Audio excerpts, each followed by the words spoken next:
Hebreus, capítulo 11, verso de número 13, são 13.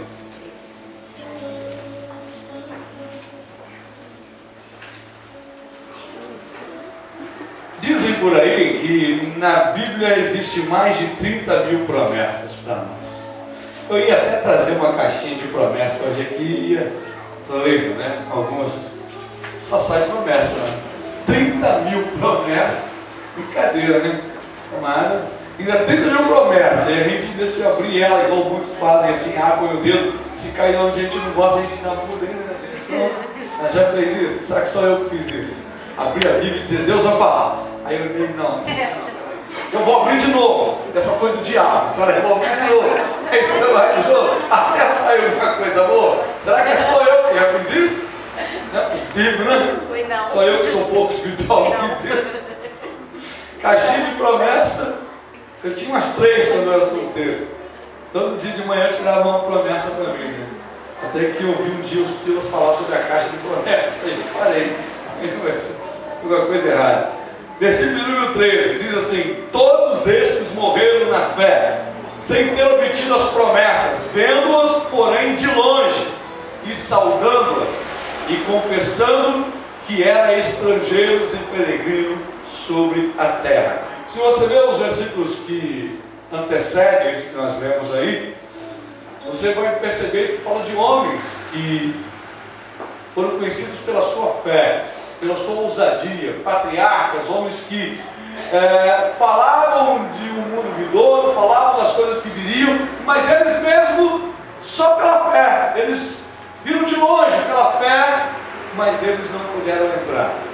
Eu quero falar de promessas, amados. Se eu perguntasse aqui, quem tem promessa de Deus, a maioria levantaria a mão. Alguns levantariam a mão crendo, outros porque todo mundo levantou, outros sem saber o que estava acontecendo, levantaram a mão. O povo, a gente às vezes fica um pouco desligado. Mas é verdade que se eu perguntasse quem tem promessa, várias pessoas levantariam as mãos. Levanta a mão quem tem promessa de Deus! Todo mundo levantaria a mão. Mas o caso não é quem tem promessa de Deus. O negócio é entender que as promessas foram liberadas. Mas é saber o segredo para tomar posse dessas promessas. É claro que, como eu sempre falo, esgotar o tema é complicado. Se abrir a internet nesse tema, você vai achar um monte de pregação sobre isso aqui. Um monte de estudo sobre isso aqui. Pessoas falando 2 horas, 40 minutos só sobre esse assunto.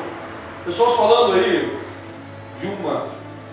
nem abri, vi o Luiz Hermínio falando, eu gosto demais das pregações do Luiz Hermínio, vi lá, mas ele falando 2 horas e 40 minutos sobre promessa de Jesus. Olha que coisa linda.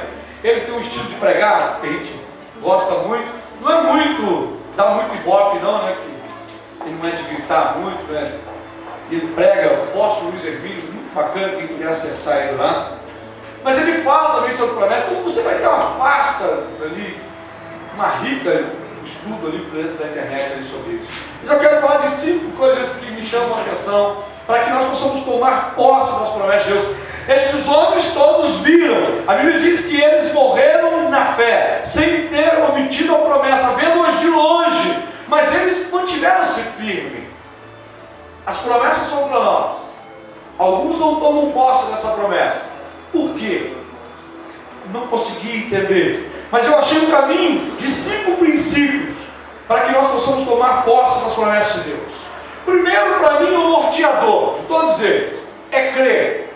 É tão fácil entender isso que sem crer não tem condições. A Bíblia diz, é necessário, de fato, é impossível agradar a Deus aquele que se aproxima não tendo fé. É impossível. Se você se aproxima de Deus, se você frequenta uma igreja evangélica, se você ouve a ministração da palavra, se você já é um cristão, é impossível você estar agradando a Deus se você não se movimentar pela fé. A Bíblia diz até que aquilo que não é por fé é pecado. E a Bíblia fala isso. O que você faz é por fé? Porque se não for, a Bíblia diz que você já está pecando. É impossível, de fato é impossível agradar a Deus, porquanto que é necessário que aquele que se aproxima de Deus creia que Ele existe, é galardoador daqueles que o buscam. Então é necessário crer. Crer é necessário. Lucas 1,37 diz que é necessário crer. Crer que Deus, a Ele é possível fazer qualquer coisa. Nada é impossível para Deus. Você crê. E aí então me vem uma pergunta. Se você crê, até onde a sua fé se mantém viva? Nós cremos até que ponto? Existe um ponto para nós crermos. Nós cremos até o médico dizer, olha, não tem mais sinal de vida, morreu. Tem gente que crê até aí. Tem gente que crê até o diagnóstico do médico. Tem gente que crê até o problema parecer que está pior do que quando ele começou a orar. É outra coisa também tremenda, né? Começa a orar, os problemas vêm mesmo. Por muito tempo eu tentei maquiar como pastor, quando as pessoas diziam, eu vim para a igreja e a coisa ficou pior. Não é bem assim. É assim de verdade. Você vem para a igreja, a coisa fica pior para você. Você aceita Jesus e as coisas ficam pior. Você é um peixe fora d'água. Você nem ainda é da igreja, porque as pessoas da igreja costumam fazer certa divisão. As pessoas ainda te olham meio desconfiado, ainda mais dependendo do seu passado. Mas você também não é mais como aqueles colegas que você tem. Você fica ali no meio, meio sem, como se fosse uma faixa de Gaza, todo mundo atira em você. Os ímpios vão dizer para você, não, você não é crente, os crentes vão dizer, você não parece crente. E você fica sem saber até que ponto a sua fé permanece. Alguns a fé acaba quando acaba o dinheiro. Algumas a fé acaba quando acham que estão sozinhos. Até que ponto? Eu não sei até que ponto vai a sua fé. A minha, por algumas vezes, esteve a ponto de se acabar. Estive a ponto de não crer em mais nada, a ponto de abandonar as coisas. Isso não significa que eu seja menos convertido ou seja menos santo do que alguns de vocês. Alguns até têm medo de confessar isso, mas isso só mostra para nós a nossa limitação. Mostra para nós que nós precisamos observar a palavra que diz, aquele que está de pé cuide para que não caia. Aonde a Bíblia diz que nós somos totalmente dependentes de Deus. Capítulo 15 de João, Evangelho de João, capítulo 15 diz, o Senhor Jesus dizendo, eu sou a videira. Eu disse para vocês esses dias, eu sou a videira verdadeira, e o meu Pai é o agricultor. Todo ramo que estando em mim não der fruto, ele corta, e o que dá fruto, ele limpa para que produza mais fruto ainda. Que tipo de galho você é? Mas se eu estou falando de fé, eu preciso falar um pouco mais adiante. Ele diz, vós já estáis limpos pela palavra que eu vos tenho dito. Jesus dizendo isso. Então nós já estamos limpos. Então eu quero crer que eu tenho que dar fruto se eu estou limpo. A Bíblia diz que aquele que o Pai limpa, ele produz mais fruto. Mas o Senhor Jesus continua dizendo no versículo 3, permanecerei em mim e eu permanecerei em vós. Como pode o ramo dar fruto se não estiver ligado na videira? Então eu acredito que tem gente que parece que está na videira, mas não está. E ele continua dizendo, assim também vós não podeis dar fruto se não permanecerdes em mim. Amado de Deus, tu quem está do seu lado, você está em Cristo mesmo? Porque se você estiver em Cristo, a Bíblia diz que tudo se faz novo. Coríntios 5,17. Mas o último versículo do capítulo 15 que eu quero ler com você diz, eu sou a videira. Jesus termina, pelo menos no contexto da mensagem, dizendo assim para nós, eu sou a videira e vós os ramos. Já identificou quem é quem? O Pai, a sua função, o Filho e a minha função. Eu sou a videira e vós os ramos.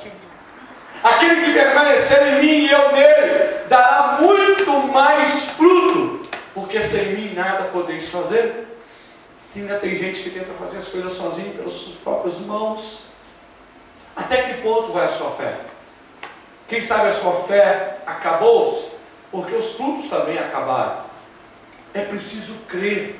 É preciso acreditar nas promessas de Deus. São mais de 30 mil. E a cruz nos liberou. A célula contra nós foi rasgada. Amado de Deus, são mais de 30 mil promessas. Deus não disse que eu teria que correr para a fila, que eu teria que ficar mais cedo. Deus não disse isso para mim. Deus diz para mim, em primeira mão, que o primeiro princípio que muitos de nós temos quebrado é o princípio do crer. Marcos 9:23, que eu falo muito, diz que um pai entendeu esse princípio. Um pai que tinha pouco conhecimento, mas que entendeu esse princípio. E antes de Jesus ministrar sobre o filho, ele disse, cura primeiro a minha incredulidade, antes de curar o meu filho. Quem sabe é o momento de nós, olha, tem um doente lá em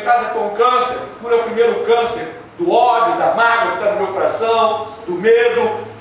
Cura primeiro a mim, tira primeiro a minha incredulidade, depois faz o que precisa ser feito na minha casa. Eu na oração eu estava falando aqui, querido, Deus conta comigo, aonde quer que Ele me coloque. Deus conta com você. Você é responsável do quadrado que você vive, do metro quadrado que você utiliza, do metro quadrado que você pisa. Por isso está sobre você a responsabilidade de ser luz e sal dessa terra, luz do mundo e sal da terra, amados. Deus não colocou isso apenas com um chavão, para acharmos bonitinho. Eu sou luz, eu sou sal, e falarmos lorogas, contarmos, falarmos versículos. Não, é para realizarmos coisas, é para sermos transformadores. O primeiro princípio é crer. Você pode crer, querido. Você pode crer além dos limites naturais. Você pode continuar crendo quando tudo disser que não. Você pode continuar crendo quando as pessoas te abandonam. Você pode continuar crendo quando a opinião ao seu redor for contrária. Você pode continuar crendo. Para crer precisa ter paz. Precisa continuar crendo. Esse é o primeiro princípio. O segundo está em Lamentações, Gênesis 21, 7, quando o Senhor lembra que Ele deu o filho a Sara. O Senhor lembra, quem mais poderia ter feito isso? O primeiro princípio é lembrar das promessas. Tem gente que já esqueceu daquilo que Deus prometeu. Eu costumo notar promessas, profecias, eu costumo notar que a mente falha. E eu estou sempre colocando diante dos meus olhos, lembrando, não a Deus, mas a mim. Senhor, eu não esqueci. O Senhor me prometeu isso. Senhor, olha, eu não esqueci não, hein? Eu estou aguardando, Senhor. Eu estou aguardando. Pai, se não for o Senhor que falou naquela época, então muda isso agora. Mas eu estou aguardando aquilo que o Senhor mandou alguém falar, ou que o Senhor falou comigo, ou que o Senhor ministrou sobre mim. Agora, Lamentações 3:21. Lamentações 3:21 diz a palavra assim: eu quero trazer à minha memória aquilo que pode me dar esperança. É o que diz Lamentações 3:21. Todo mundo conhece 3:22. Diz assim: as misericórdias de Deus são a causa de não sermos consumidos, pois as suas misericórdias são infinitas. Lamentações 3:24 diz assim: renova-se a cada manhã, porque grande é a sua fidelidade. Renova o que? As misericórdias de Deus. Lamentações 3:25 diz assim: olha que tremendo para a sua vida, querido. A minha porção é o Senhor. Quem é que é a tua porção? Tem gente que a sua porção é o ódio, a ira de todos os dias, é o senso de justiça humano. Mas a palavra de Deus diz: a minha porção é o Senhor. Diz a minha alma, portanto, nele eu esperarei. Em quem você tem esperado, irmãos? Lembrar das promessas é um princípio que muitos de nós temos quebrado. Nós não lembramos mais. Nós ficamos com tanto medo de abrir ali aquele baúzinho, abrir aquele baú e tirar as coisas boas, nos aproveitar das coisas boas. Achamos que olhar para trás, como a Bíblia diz, é deixar tudo e seguir adiante. Não, eu não posso olhar com saudade, mas eu preciso lembrar que há 2 anos atrás Deus me prometeu isso. Eu preciso lembrar que há 5 anos atrás Deus falou comigo que iria cumprir. Amados, e dizer: Senhor, estou na sua dispensação, eu espero em Ti. A minha porção diária é o Senhor, e a minha alma, o meu homem interior, ele afirma isso. Eu afirmo isso para mim todos os dias. Portanto, eu espero em Ti, Senhor. Ainda que as pessoas não estejam concordando, e que as pessoas não estejam caminhando, eu espero no Senhor. Em quem você tem esperado? Você ainda se lembra do que Deus prometeu? Você ainda se lembra do que Deus prometeu sobre o teu filho, sobre o teu casamento? Você lembra do que Deus prometeu acerca da sua vida profissional, da sua vida social? É claro, querido, que existe a parte de Deus e a parte do homem. Está fazendo a sua parte? Você está estudando? Você está estudando? Você está se preparando? Você tem feito a sua parte? Então ele pode dormir tranquilo, porque Deus não deixará de fazer a parte dele. Posso ouvir um amém, querido? Amém. Deus não deixa de fazer a parte dele. Eu preciso crer